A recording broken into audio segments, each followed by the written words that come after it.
so it can take some time to find your footing. That 90s show had some issues in season 1, not gonna lie.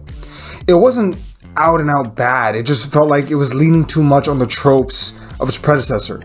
Its identity was unclear as to what it wanted to be. Season 2 is still shaky, but definitely better. There are various storylines that are dropped without warning. Nate and Leah's kiss at the end of season 2 is quickly dropped, and the romance and potential love triangle with Jake Kelso is dropped as well. Obviously, they were trying to recreate the whole Donna-Eric love triangle, but they dropped it, and I genuinely think that that's a good thing. Nate and Nikki break up while Red and Bob get on the same page to protect their granddaughter from the likes of a Kelso. There's still plenty of comedy, but I feel like there's a lot more hits throughout the whole, comedic timing. You can tell the cast was finally starting to gel. It doesn't happen instantly. That takes time. It feels like this show was slowly but surely figuring itself out as to what it wants to be.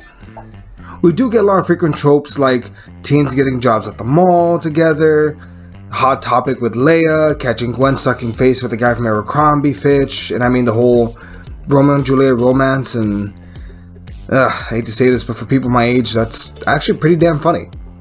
You'd understand if you knew the hatred between those two stores. Also, the whole part with the porn VHS tape getting stuck in the VCR, fucking priceless. Chef's kiss there. Kitty getting jealous from all the attention Red's getting, along with Ozzy getting his heart broken, is painfully relatable. All these things I don't recall that 70s show ever doing. It feels like new ground and I appreciate it. Jay having to apologize to all the women he's ever messed around with is gold and mostly funny, with those gift bags coming from Ozzy. Again, fucking great. The pregnancy scare Nikki has is actually kind of handled well. Still funny, but serious when it comes down to it. Red in the hospital, also hilarious. Things like the gang trying to throw a party and everything breaking down feels relatable to someone who was in high school 12 years ago? Fuck. Okay. There's a lot of things that happen, especially in the second half of season 2, that I think maybe make it the best series of episodes so far. Nate and Jay's feud when Nate starts sleeping with Jay's sister. The joke about those 3 years, another one. Chef's kiss right there. Leia and Jay taking the relationship seriously, with Gwen beginning to have a relationship with her father. It's all touching. Nate always kind of felt like he was getting the short end of the stick when it came to him chasing Nikki, but I don't hate it. It feels like something a dumb high school teenager would do. Slowly, this show is coming out of the shadows of that 70s show and turning into its own brand. The comedy and long-term storytelling is working and helps to really make these characters a likable bunch, and that has to be central to its success. We liked Eric, Donna, Kelso, Jackie, Fez, and will not be named. We liked all those characters, right? We found them relatable. We understood them. So, in this same sense, as they're building out these characters, fleshing them out, we begin to like them, makes them more relatable, makes this show that much better. We can't help but root for these teenage dirtbags, and it makes all the difference in rewatchability.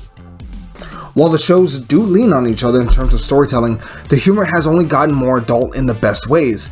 Leia and the showerhead actually had me on the floor literally laughing. Like, that's a shoot. I actually was on the floor. I'm thrilled that now we're going to have Leia staying at Point Place during the school year, so that now we can see how she interacts with the gang in a school setting, and all the fun things that will come with that new environment. Maybe Gwen has a crush on a teacher, or Nikki becomes the number 2 student against a smarter kid. Maybe Jay needs to break into the school to change his test results, and maybe they have a haunted episode. That one's actually one of my favorites.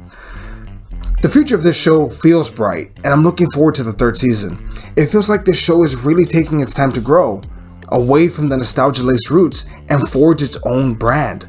And I appreciate that. I don't normally rate shows, but for this one, I guess I'll give it a 7.